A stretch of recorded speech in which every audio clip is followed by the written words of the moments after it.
327 milhões de dólares transformados em poeira por causa de um erro de uma conta simples de matemática. Em 1999, a NASA perdeu uma sonda em Marte, não por um defeito técnico, mas porque uma equipe usou o sistema métrico e a outra o sistema imperial. Esse erro caríssimo levanta uma pergunta que todo mundo já fez. Por que, em pleno século XXI, os Estados Unidos ainda insistem em utilizar pés e polegadas, enquanto o resto do mundo adotou o metro? A Mars Climate Orbiter, criada para estudar o clima de Marte, chegou perto demais do planeta vermelho e virou poeira na atmosfera. A causa foi um erro de conversão ridiculamente simples. Uma equipe de engenheiros na Terra usou o sistema imperial para programar o software, medindo o impulso em libras-força-segundo. A outra equipe na NASA esperava os dados no sistema métrico, em newton-segundo. Isso levanta uma pergunta: por que essa divisão ainda existe? Enquanto quase o mundo inteiro adotou o lógico e padronizado sistema métrico, os Estados Unidos se destacam como a grande exceção. E embora você provavelmente já tenha ouvido que a Libéria e Mianmar completam esse clube dos três, a verdade é um pouco mais complicada. Por que essa teimosia? É só tradição? Um capricho cultural? A resposta é uma história que envolve reis, revolucionários, corsários e um dos maiores debates da história moderna. Hoje vamos descobrir por que essas três nações ainda vivem no mundo de pés e polegadas, enquanto o resto do mundo adotou o metro. Para entender essa resistência, precisamos voltar no tempo para ver de onde vieram esses dois sistemas. Eles não são só unidades diferentes, são um reflexo de duas maneiras de ver o mundo. Vamos começar pelo mais antigo, o sistema imperial. Pés, polegadas, jardas, de onde vieram esses nomes? A resposta está no nosso próprio corpo.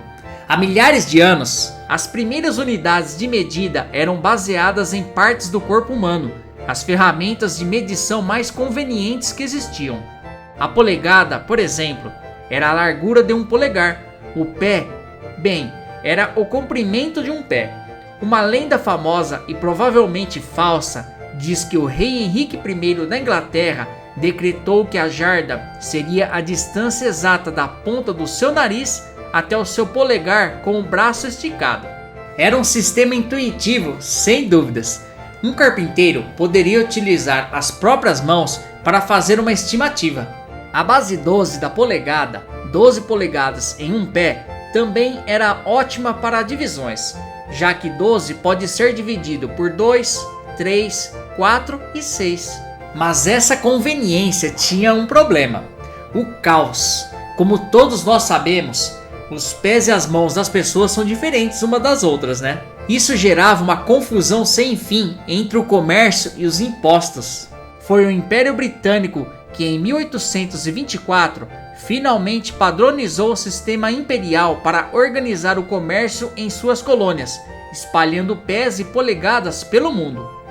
Enquanto isso, do outro lado do Canal da Mancha, a Revolução Francesa queria varrer tudo que lembrava o antigo regime, incluindo seu sistema de medidas confuso. Os revolucionários pediram à Academia Francesa de Ciências que criasse um sistema para todos os tempos, para todos os povos. Assim nasceu o sistema métrico. A sua genialidade estava baseada em duas ideias. Primeiro, baseado na natureza. O metro foi originalmente definido como 1/10 milionésimo da distância do Polo Norte ao Equador. Segundo, e mais importante, ele era um sistema decimal, de base 10. 10 milímetros em 1 centímetro, 100 centímetros em 1 metro, 1000 metros em 1 quilômetro. As conversões se tornaram tão simples quanto mover uma vírgula. Era uma ferramenta nacional, democrática e se tornou a linguagem universal da ciência e do comércio, ou quase universal. Se o sistema métrico é tão superior, por que os Estados Unidos, uma nação fundada em ideias de razão e progresso, não o adotaram? A resposta envolve azar, dinheiro e uma boa dose de orgulho. Surpreendentemente, os pais fundadores da América, como Thomas Jefferson, eram grandes fãs do sistema métrico. Jefferson via a proposta francesa como uma solução brilhante para a bagunça de medidas que existia no país. A versão popular diz que em 1793, um cientista chamado Joseph Dombey partiu da França para os Estados Unidos levando os protótipos de metro e do quilograma. Mas seu navio foi pego por uma tempestade, atacado por piratas, e Dombey teria morrido em cativeiro, levando o futuro métrico da América com ele. Que história, não é? O problema é que ela não é bem verdade. Registros históricos mostram que Dombey foi capturado por corsários, uma espécie de pirata legalizado pelo governo, mas foi eventualmente libertado, e os padrões do metro e do quilo chegaram sim a Thomas Jefferson. Então, por que a mudança não aconteceu?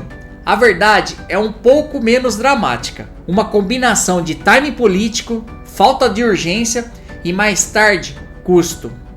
A Revolução Industrial Americana decolou usando o sistema imperial. Fábricas foram construídas, máquinas projetadas e trabalhadores treinados em polegadas, pés e libras. Mudar tudo isso no século XIX ou XX teria um custo astronômico. Pense em cada parafuso, cada projeto de engenharia, cada manual técnico do país. E claro, o custo de reeducar uma nação inteira.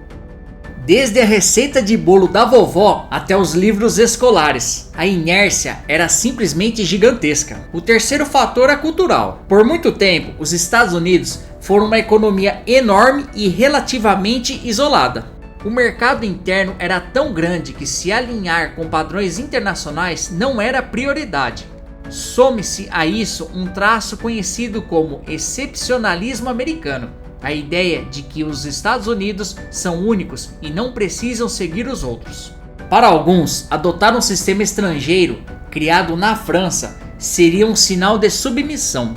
Assim, em 1866, o Congresso legalizou o uso do sistema métrico, mas nunca o tornou obrigatório, deixando o país nesse limbo que dura até hoje.